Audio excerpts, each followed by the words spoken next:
la mesa número 11, titulada Ruptura Epistemológica, Práctica Filosófica y Práctica Política. Tenemos los expositores, vamos a tener 15 minutos por exposición. Antes de que se cumplan los 15 minutos, algún indicio les voy a dar de que se está agotando el tiempo. Vamos a comenzar, si les parece, por orden.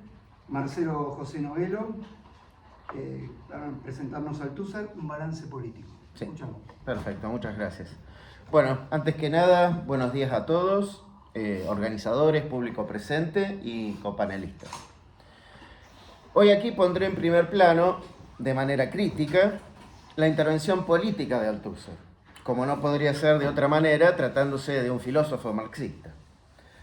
No es del todo ocioso resaltar que Althusser fue también, y por sobre todo, un militante comunista y un defensor del llamado marxismo-leninismo. Digámoslo a riesgo de ser redundantes, desde el suelo francés, Althusser rechazó tanto el reformismo socialdemócrata como el populismo de un Charles de Gaulle, como cualquier nacionalismo burgués que perteneciera, o no, a los países del llamado Tercer Mundo. Aquel famoso prefacio de la Revolución Teórica de Marx nos recuerda casi en tono traumático que Stalin y el 20º Congreso del PECUS marcaron indeleblemente su formación teórica. Creemos, junto con Gramsci, que la verdadera filosofía de un hombre político debe buscarse en sus textos políticos, antes que en sus generalizaciones filosóficas. Por eso haré hincapié, por ejemplo, en las insólitas caracterizaciones de Althusser sobre el peronismo argentino como mero fascismo y del estalinismo como apenas una desviación.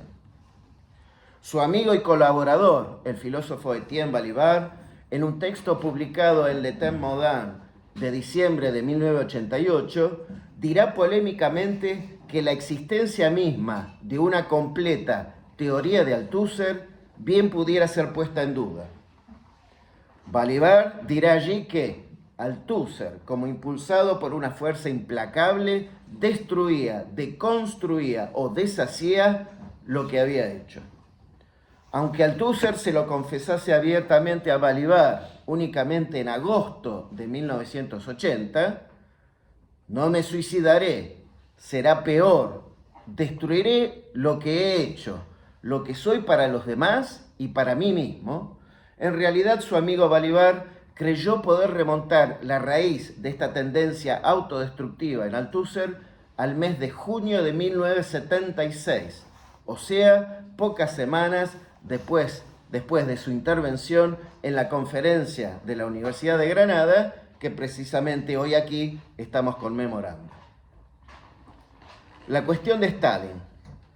Indudablemente tenía razón Althusser cuando sostuvo que el concepto de culto a la personalidad esgrimido por Khrushchev durante el 20º Congreso del PECUS era un concepto inhallable en el marxismo.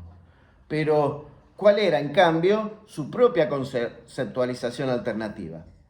Al respecto podemos citar el libro de Althusser de principios de los años 70, traducido al castellano como Para una crítica de la práctica teórica, respuesta a John Lewis, donde el filósofo parecía abandonar su teoricismo de los años 60 y pronunciarse políticamente sobre la historia del movimiento comunista.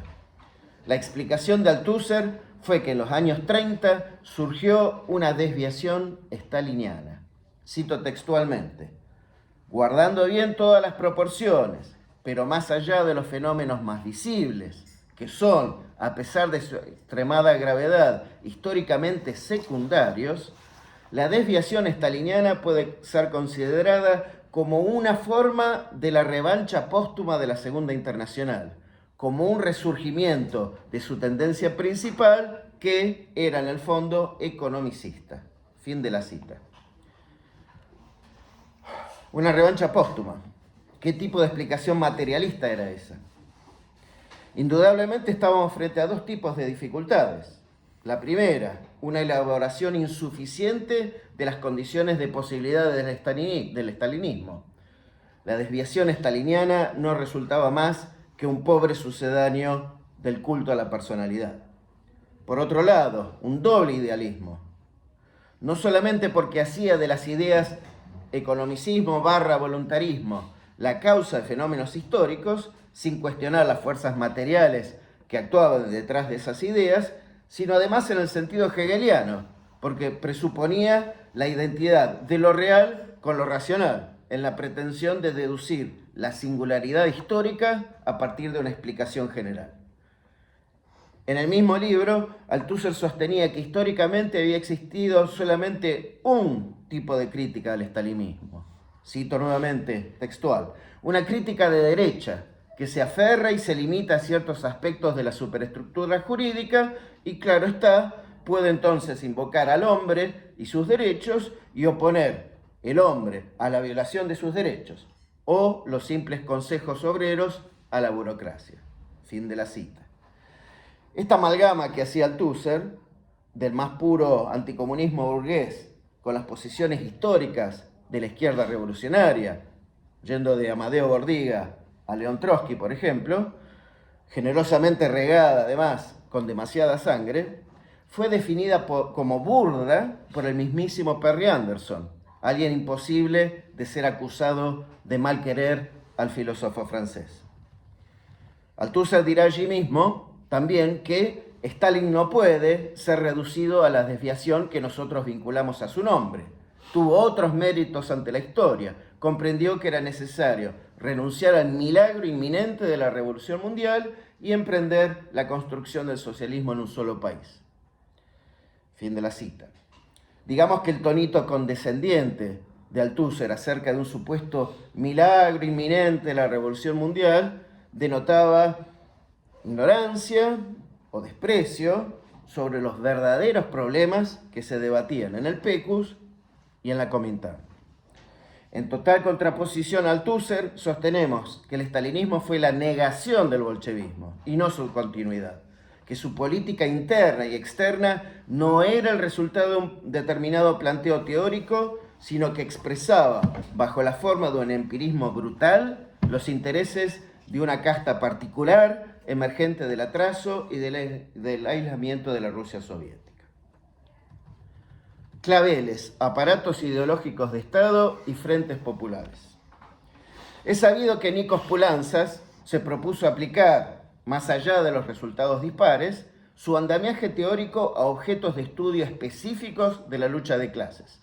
Así nacieron libros como Fascismo y Dictadura, la Tercera Internacional frente al fascismo, en 1970, y luego Las crisis de las dictaduras, Portugal, Grecia, España, en 1975. Lamentablemente no podemos decir lo mismo acerca de Althusser, quien, sin embargo, tuvo realmente una oportunidad inmejorable con la llamada Revolución de los Claveles, iniciada en Portugal a partir del 25 de abril de 1974. Es que la Revolución Portuguesa causó una cierta impas política detrás de los Pirineos, donde la alianza electoral entre el Partido Socialista Francés y el PCF en la llamada Unión de la Gauche crujía sonoramente a medida que subía en Portugal la intensidad del choque entre socialistas y comunistas lusitanos. La correspondencia de Althusser con el abogado y dramaturgo Luis Francisco Rebelo, a la sazón miembro renunciante del Partido Socialista Portugués, fueron publicadas con avidez por el diario de noticias Lisboeta, donde el escritor José Saramago, militante del PCP, oficiaba como director adjunto. Pero en estas cartas no dejan de asombrar algunas evidentes encerronas, fácilmente discernibles en al menos 4 tópicos. La primera, contra la histórica caracterización de la Comintern, que Althusser ciertamente no podía ignorar, que teorizó el fascismo como la dictadura terrorista declarada de los elementos más reaccionarios, más nacionalistas, más imperialistas del capital financiero. En cambio, Althusser rechazaba la caracterización del fascismo como algo anormal del dominio burgués. Pero si el recurso a métodos de guerra civil contra la clase obrera fuera lo normal del dominio burgués, entonces, ¿para qué tanta laraca sobre la centralidad de los aparatos ideológicos de Estado? Punto 2. Althusser sostenía que el 25 de abril el imperialismo había sido tomado por sorpresa por la sonada militar del movimiento de las Fuerzas Armadas portuguesas. como si el general Spínola no hubiese contado previamente con la venia del Departamento de Estado, en un país como Portugal, que pertenecía a la OTAN.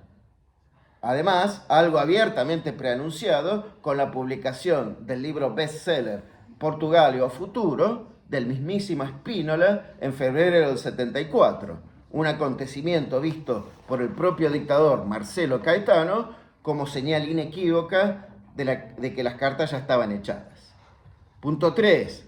Althusser se mofaba, pero únicamente después del golpe de Anes en noviembre del 75, de la supuesta ingenuidad de los centristas del MFA, el llamado Grupo 29, liderado por Melo Antunes, por no haber visto el peligro de la derecha, cuando anteriormente el mismo Althusser jamás mencionó siquiera la existencia de una durísima lucha faccional en el seno del MFA durante la etapa de la alianza POVO-MFA, es decir, el fracasado intento bonapartista liderado por Vasco González. Punto 4. Althusser apoyaba decididamente la política de Frente Amplio Antifascista, propugnada por Álvaro Cuñal, líder del PCP, incluso después de ese golpe de Anes que acabamos de mencionar. 5 minutos más. Sí. El Althusser que pisó Granada. El 26 de marzo de 1976, es decir, apenas 2 días después del golpe cívico-militar genocida en la Argentina, en la conferencia de la Universidad de Granada, que hoy estamos conmemorando, Althusser sostuvo que sería absurdo considerar que las posiciones filosóficas de Stalin estuvieron en el origen de su línea política y de sus prácticas terroristas. Pero luego, en cambio, y tal como lo notara Balibar en ese muy sincero ensayo de 1988 en Le Temps Moderne, el Althusser senil le dirá en entrevista a Fernanda Navarro que pienso que la URSS ha pagado caro esta impostura filosófica, se refería al materialismo dialéctico. No creo exagerar, decía Althusser, al decir que la estrategia política de Stalin y toda la tragedia del stalinismo estuvo, en parte, fundada en el materialismo dialéctico. Monstruosidad filosófica dirigida a justificar y servir teóricamente de garantía al poder por encima de la inteligencia. Althusser después de Granada, 1976-1978.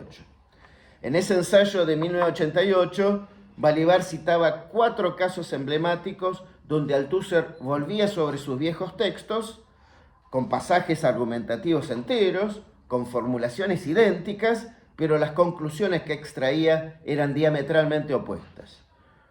Uno de esos textos era la intervención Por fin la crisis del marxismo, presentada en noviembre de 1977 al coloquio de Venecia llamado Poder y oposición en las sociedades postrevolucionarias, que fuera organizado por la revista italiana Il Manifesto. Althusser en Venecia es un militante en honda crisis. En ese coloquio se mostrará desmoralizado por, según él, la casi imposibilidad de dar una explicación marxista de verdad satisfactoria de una historia que, sin embargo, se ha hecho en nombre del marxismo. Lo mínimo que se puede decir es que Althusser, apenas unos años después de caracterizar torpemente al estalinismo como mera desviación y además como una revancha póstuma de la Segunda Internacional, pretendía ahora poner en cuestión a todo el marxismo. Althusser había sencillamente excomulgado como izquierdismo teórico a todos los que, en tiempo real, desde 1923 y sin dormirse hasta 1977, podían aportar una explicación marxista. No hay texto althusseriano que siquiera exponga o debata directamente con Korsch, con Bordiga, con Trotsky, con el grupo Socialismo Barbarie, con nadie. Althusser iría todavía más a fondo, sosteniendo que hay algo patético en la conferencia pronunciada por Lenin sobre el Estado, el 11 de julio de 1919 en la Universidad Sverdlovsk. Lenin insiste, cita Althusser, es un problema muy intricado, muy difícil, muy embarullado por los ideólogos burgueses. 20 veces insiste Lenin, dice Althusser. El Estado es un aparato especial, una máquina especial. Lo patético de Lenin y de Gramsci, termina Althusser, es intentar superar la definición negativa clásica, pero como tanteando y sin llegar de verdad. Digamos que por fuera del formalismo antidiacrónico estructuralista, muchas veces el pensamiento de Althusser se ahogaba como pez en el asfalto. Porque en realidad no había nada de patético en el esfuerzo de Lenin por entender no el concepto general de Estado, sino las batallas políticas por venir, deducibles también a partir del carácter concreto del Estado soviético en cada etapa del periodo transicional. Estado obrero deformado, Estado burgués sin burguesía, todas palabras que utiliza en algún momento Lenin a lo largo de esos años. Estamos en tiempo, 2 segunditos. Sí. Simplemente, Althusser en ese mismo coloquio del 77 organizado por el Manifiesto, creyó detectar claramente 2 lagunas, 2 puntos débiles de la teoría marxista. Número 1, no existe verdaderamente una teoría marxista del Estado. Número 2, no encontramos una verdadera teoría de las organizaciones, de la lucha de clases y antes que nada del partido político y del sindicalismo, decía Althusser. Nuevamente, y para finalizar, todos los riquísimos debates desarrollados en el seno de 4 internacionales obreras eran olímpicamente ignorados o minimizados por Althusser. Muchas gracias.